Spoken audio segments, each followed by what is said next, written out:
Hello friends, आपका अपने YouTube channel Ram ji study material में आपका बहुत बहुत स्वागत है। आइए दोस्तों, देखते हैं इस वीडियो में हम पार्ट्स ऑफ स्पीच किसे कहते हैं। तो पार्ट्स ऑफ स्पीच किसे कहते हैं? जो वाक्य होता है, वाक्य में शब्दों का अपना अलग अलग महत्व होता है, अपना अलग अलग कार्य होता है। यानी जो वाक्य दिया होता है उसमें उन वाक्य में शब्द अलग अलग दिए होते हैं, तो उन प्रत्येक शब्द का अपना अलग अलग महत्व होता है, अपना अलग अलग कार्य होता है। तो कार्यों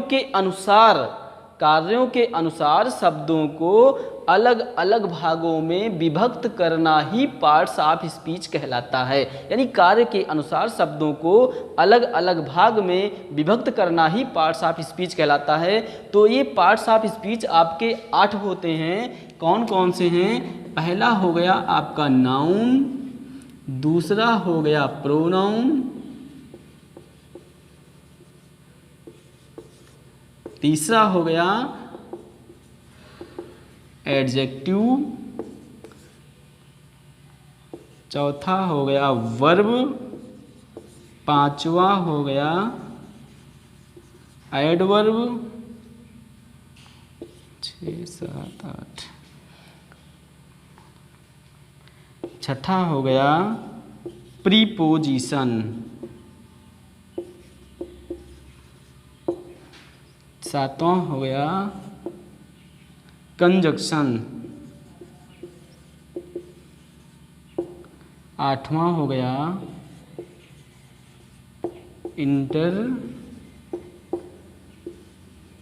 इंटरजेक्शन। तो इस प्रकार से पार्ट्स ऑफ स्पीच आपके 8 होते हैं। Noun, pronoun, adjective, verb, adverb, preposition, conjunction, interjection. तो ये आपके 8 पार्ट्स ऑफ स्पीच हो गए। नाउन को हिंदी में कहते हैं संज्ञा, प्रोनाउन को कहते हैं सर्वनाम, एडजेक्टिव को कहते हैं विशेषण, वर्ब को कहते हैं क्रिया, एडवर्ब को कहते हैं क्रिया विशेषण, प्रीपोजिशन इसको कहते हैं स्थान बोधक अव्यय,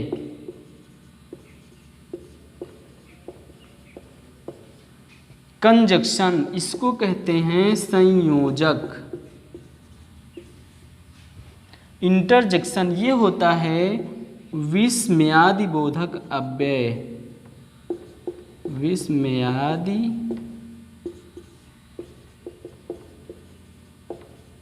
बोधक अव्यय। तो इस प्रकार से आपके पार्ट्स ऑफ स्पीच 8 हो गए। Noun, pronoun, adjective, verb, adverb, preposition, conjunction, interjection. यानी संज्ञा, सर्वनाम, विशेषण, क्रिया, क्रिया विशेषण, स्थान बोधक अव्यय, संयोजक और विस्मयादि बोधक अव्यय।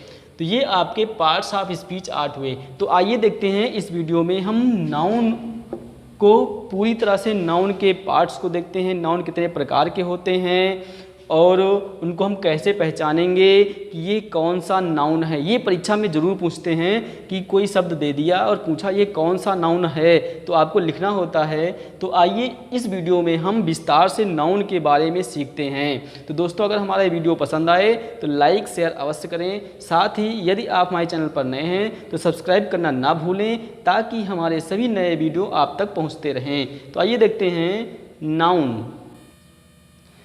दोस्तों, नाउन जो है, नाउन किसे कहते हैं, संज्ञा क्या है? इस संसार में जो कुछ भी है वो नाउन है। जो कुछ भी है वो नाउन है। किसी भी व्यक्ति का नाम, वस्तु का नाम, स्थान का नाम, किसी का अगर नाम है, यानी अगर किसी को नामित किया गया है तो वो आपका नाउन हो गया। तो इसकी परिभाषा होती है, a noun is the name of any person, place or thing। यानी किसी व्यक्ति का नाम, वस्तु का नाम, स्थान का नाम, यानी किसी को भी अगर नामित किया गया है तो वो आपका नाउन हो गया, संज्ञा हो गया। तो इसके प्रकार देखते हैं, नाउन के प्रकार कितने होते हैं, संज्ञा के कितने प्रकार होते हैं। तो नाउन आपके 5 प्रकार के होते हैं। काइंड्स ऑफ नाउन, संज्ञा के प्रकार। संज्ञा के प्रकार, संज्ञा कितने प्रकार की होती है, तो संज्ञा यानी नाउन कितने प्रकार के होते हैं। तो नाउन आपके 5 प्रकार के होते हैं।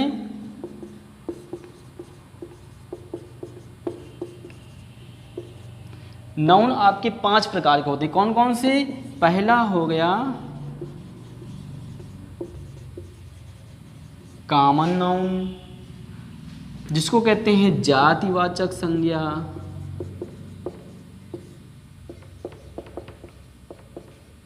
कॉमन नाउन, जातिवाचक संज्ञा। दूसरा हो गया प्रॉपर नाउन, जिसको कहते हैं व्यक्तिवाचक संज्ञा। तीसरा हो गया कलेक्टिव नाउन, कलेक्टिव नाउन जिसको कहते हैं समूहवाचक संज्ञा। तीसरा हो गया कलेक्टिव नाउन, समूहवाचक संज्ञा। चौथा देखते हैं कलेक्टिव नाउन, तीसरा हो गया कलेक्टिव नाउन। चौथा हो गया आपका मटेरियल,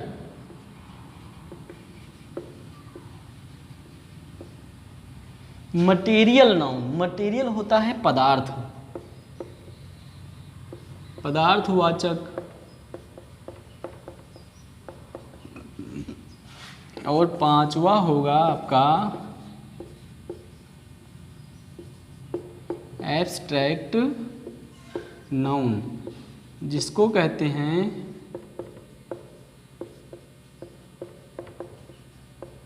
भाववाचक संज्ञा। तो पार्ट्स ऑफ स्पीच में आपका पहला है नाउन। नाउन के होते हैं 5 प्रकार। तो 5 प्रकार में कौन कौन से हैं? Common noun, proper noun, collective noun, material noun, abstract noun. यानी 5 हो गए, common, proper, collective, material, abstract. तो ये 5 आपके नाउन के प्रकार हो गए। तो आइए देखते हैं कॉमन किसे कहते हैं, प्रॉपर किसे कहते हैं, कलेक्टिव किसे कहते हैं, मटेरियल किसे कहते हैं और एब्स्ट्रैक्ट नाउन किसे कहते हैं। दोस्तों अगर आपने इस वीडियो को ध्यान से देखा तो मैं एकदम पक्का दावा करता हूं कि 100% आप जैसे ही शब्द को देखेंगे तुरंत जान जाएंगे, तुरंत कह देंगे कि ये कौन सा नाउन है, कौन सा नहीं है। तो अभी देखते हैं इनके प्रकार। देखते हैं कॉमन नाउन, प्रॉपर नाउन। अभी इन दोनों में हम भेद बताएंगे, अंतर बताएंगे, आप तुरंत जान लेंगे कि कौन सा नाउन है। तो common noun, proper noun. Common हो गया जातिवाचक संज्ञा, प्रॉपर हो गया व्यक्तिवाचक संज्ञा। यानी जब इसकी परिभाषा क्या होती है कॉमन नाउन की? जब कोई वस्तु एक प्रकार की अनेक पाई जाएं तो वो हो गए आपके कॉमन, और जब कोई वस्तु एक प्रकार की एक ही पाई जाए तो वो आपका हो गया प्रॉपर। यानी जब कोई वस्तु एक प्रकार की अनेक पाई जाए तो वो कॉमन हो गया, और जब कोई वस्तु एक प्रकार की एक ही पाई जाए तो वो आपका प्रॉपर हो गया। अब देखते हैं कौन कौन से। जैसे दिया है बॉय, बॉय मीन्स लड़का। तो जितने भी क्लास में लड़के बैठे होंगे, एक तरफ लड़के बैठे, एक तरफ लड़कियां बैठी हैं, तो अगर इधर देखेंगे तो कहेंगे ये सभी लड़के हैं। तो जितने भी बैठे हैं उस लड़के तो एक प्रकार के अनेक पाए गए तो वो आपके हो गए कॉमन। लड़कियां गर्ल्स जैसे दे दिया जाए, गर्ल्स लड़कियां। अब लड़कियां आपका कॉमन हो गया कि जितनी भी लड़कियां बैठी सबको लड़कियां कहेंगे, ठीक। तो इस प्रकार से ये बॉयज़ गर्ल्स कॉमन हो गया। अब बॉय में जैसे लड़के बैठे हैं तो उन लड़कों में हमने किसी एक लड़के का नाम ले लिया, बोल दिया रमेश, तो अब ये हो गया प्रॉपर। यानी जब कोई वस्तु एक प्रकार की एक ही पाई जाए तो लड़के तो बहुत से बैठे हैं लेकिन उस लड़के में इस रमेश की तरह दूसरा नहीं होगा।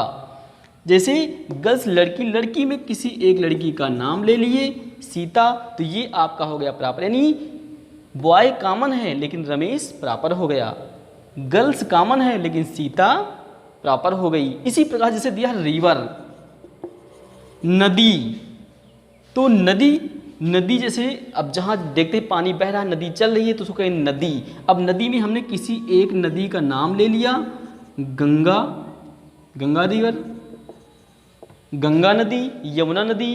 तो अब जैसी जैसी गंगा नदी है उस प्रकार की दूसरी नदी नहीं होगी, यानी एक प्रकार की एक ही पाई गई, तो गंगा हो गया आपका प्रॉपर।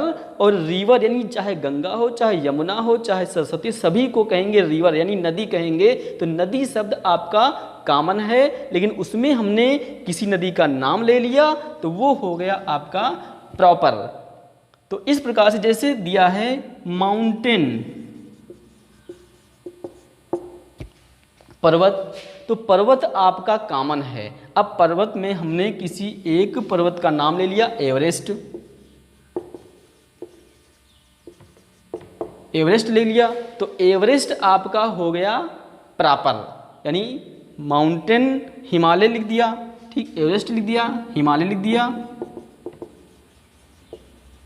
हिमालय पर्वत। तो अब हिमालय पर्वत यानी पर्वत आपका कॉमन है, लेकिन जो पर्वत में किसी एक पर्वत का नाम ले लिए हिमालय पर्वत, तो वो आपका हो गया प्रॉपर। एवरेस्ट वो आपका हो गया प्रॉपर, यानी किसी भी एक पर्वत का नाम ले लें, अरावली, तो वो आपका हो गया प्रॉपर। यानी पर्वत शब्द कॉमन है, लेकिन कॉमन हमने किसी एक पर्वत का नाम ले लिया तो वो आपका हो गया प्रॉपर। इस प्रकार से कॉमन और प्रॉपर होते हैं, यानी कॉमन में जब कोई वस्तु एक प्रकार की अनेक पाई जाती हैं तो वो कॉमन होती हैं, और प्रॉपर में जब कोई वस्तु एक प्रकार की एक ही पाई जाए तो वो आपका प्रॉपर होता है। अगला देखते हैं,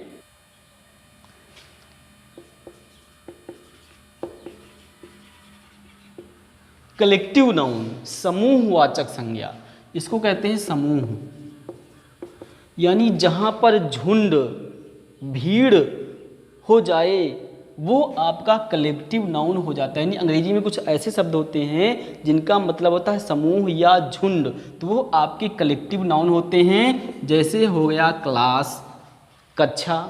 अब क्लास जो है अगर बहुत से बच्चे बैठे होंगे तभी कहेंगे ये क्लास चल रही है, अगर एक बच्चा बैठा है तो उसको नहीं कहते कि क्लास चल रही है, जब बहुत से बच्चे होंगे तब कहेंगे ये क्लास है। तो क्लास शब्द आपका हो गया कलेक्टिव नाउन यानी समूहवाचक संज्ञा। जैसे दे दिया आर्मी, सेना। अब जब बहुत से जवान खड़े होंगे तो कहेंगे ये आर्मी है, सेना। जब कोई एक जवान खड़ा होगा तब आर्मी नहीं बोलते हैं। तो इस प्रकार से आर्मी शब्द आपका हो गया कलेक्टिव नाउन। जैसे दे दिया बंच ऑफ ग्रेप्स, अंगूरों का गुच्छा। तो अंगूर, अगर कोई एक अंगूर लटका हुआ है तो ये नहीं कहेंगे ये अंगूर का गुच्छा है। जब उसमें समूह होंगे, बहुत से होंगे, झुंड होगा, तब हम कहेंगे ये बंच ऑफ ग्रुप, यानी बंच ऑफ ग्रुप ग्रेप्स जो है वो आपका कलेक्टिव नाउन है, समूहवाचक संज्ञा है। जैसे दे दिया डोजन, दर्जन। तो दर्जन जब एक होगा या दो होगा तब हम दर्जन नहीं कहेंगे, जब उसमें 12 होंगे यानी समूह होंगे, झुंड होगा पूरा, तब वो हमारा कलेक्टिव नाउन होगा। यानी डोजन होगा, दर्जन होगा तो वो आपका कलेक्टिव नाउन होगा। यानी जिसमें भीड़ इकट्ठा हो जाए, झुंड हो जाए, वो आपका कलेक्टिव नाउन होता है। जैसे क्राउड, CROWED, क्राउड मीन्स होता है भीड़।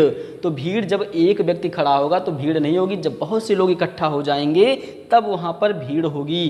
तो जब भीड़ हो जाए, समूह बन जाए, तो वो आपका कलेक्टिव नाउन होता है। अब अगला नंबर आता है आपका मटेरियल नाउन, पदार्थवाचक संज्ञा। तो मटेरियल चौथा है,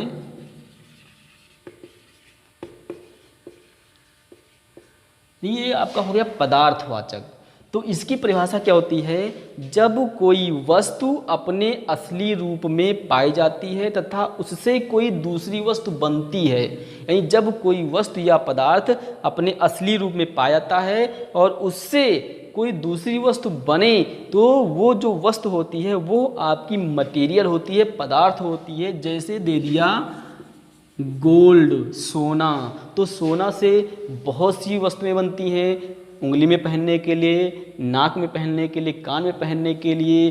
तो ये सब जो है जिनसे कोई वस्तु बन जाए तो वो आपका मटेरियल हो गया। जैसे दे दिया सिल्वर, चांदी, चांदी से बहुत सी वस्तुएं बनती हैं, तो ये आपका सिल्वर आपका हो गया, मटेरियल नाउन पदार्थ हो गया। उसी प्रकार से जैसे दे दिया आयरन, आयरन मीन्स लोहा। अब लोहे से बहुत सी वस्तुएं बनती हैं, तो आयरन आपका मटेरियल हो गया। उसी प्रकार से दे दिया फ्लोर, फ्लोर मीन्स होता है आटा, तो आटे से रोटी बनती है। सीमेंट, सीमेंट से घर बनता है। ईंट, ईंट से घर बनता है। तो ये सब आपके पदार्थ हैं जिनसे कोई वस्तु बनती है। तो जब कोई वस्तु अपने अस्तित्व में पाया, उससे कोई वस्तु बने, तो वो आपका मटेरियल हो गया, पदार्थ हो गया। तो इस प्रकार से आपका ये मटेरियल नाउन हो गया। लास्ट आता है आपका पांचवा जो है एब्स्ट्रैक्ट नाउन। भाववाचक संज्ञा, यानी जिनसे कोई भाव प्रकट होता है, वो आपके एब्स्ट्रैक्ट नाउन होते हैं। जैसे हो गया, यानी जिसको देखा ना जा सके, छुआ ना जा सके, केवल महसूस किया जाए, केवल महसूस किया जाए, तो वो आपके एब्स्ट्रैक्ट नाउन होते हैं। जैसे हो गया स्माइल, मुस्कुराहट। मुस्कुराहट में क्या होता है, जब कोई मुस्कुराता है तब उसको हम देख करके प्रकट हमारे अंदर भाव प्रकट होता है कि ये स्माइल कर रहा है, मुस्कुरा रहा है, तो वो आपका एब्स्ट्रैक्ट यानी भाववाचक संज्ञा हो गया। जैसे दे दिया पेन, PAIN, पेन, दर्द। यानी जब कोई हमारे झापड़ गाल पे मार दे तो वो हमको दर्द दिखाई नहीं पड़ेगा, ना तो हम उसको छू पाएंगे, केवल हम महसूस करेंगे कि हमारे यहाँ दर्द हो रहा है। तो वो दर्द आपका क्या हो गया, एब्स्ट्रैक्ट हो गया, भाव हो गया, भाववाचक संज्ञा हो गया। उसी प्रकार से जैसे दिया है चाइल्डहुड, यानी बचपन। बचपन को देख करके किसी व्यक्ति के मतलब उसको आकार को देख करके हम जानेंगे कि इसका ये बचपन है, बचपना है। जैसे बुढ़ापा, व्यक्ति को देख करके हम महसूस, हमारे अंदर भाव प्रकट होगा कि ये बुढ़ापा है। बुढ़ापा दिखाई नहीं पड़ता है, केवल हम उसको महसूस करते हैं कि ये बुढ़ापा है। तो जिसको देखा या छुआ ना जाए, केवल महसूस किया जाए, तो वो आपके एब्स्ट्रैक्ट नाउन होते हैं। दोस्तों इस प्रकार से आपके जो है 5 प्रकार के नाउन के प्रकार हो गए, common, proper, collective, material, abstract noun. तो आशा करते हैं ये वीडियो आपको पसंद आया होगा और हमें ये जानकर खुशी होगी कि ये इस वीडियो में हमने जो कुछ बताया है तो आपने बहुत अच्छे से समझ लिया है और तुरंत आप दिए हुए वाक्य में पहचान लेंगे कि ये कौन सा वाक्य है, मतलब कौन सा शब्द है, कॉमन है, कौन सा नाउन है, कॉमन है, प्रॉपर है, कलेक्टिव है, मटेरियल है, कौन सा नाउन है, तुरंत आप जान लेंगे। दोस्तों अगर हमारा वीडियो पसंद आया हो तो लाइक शेयर अवश्य करें। देखने के लिए धन्यवाद।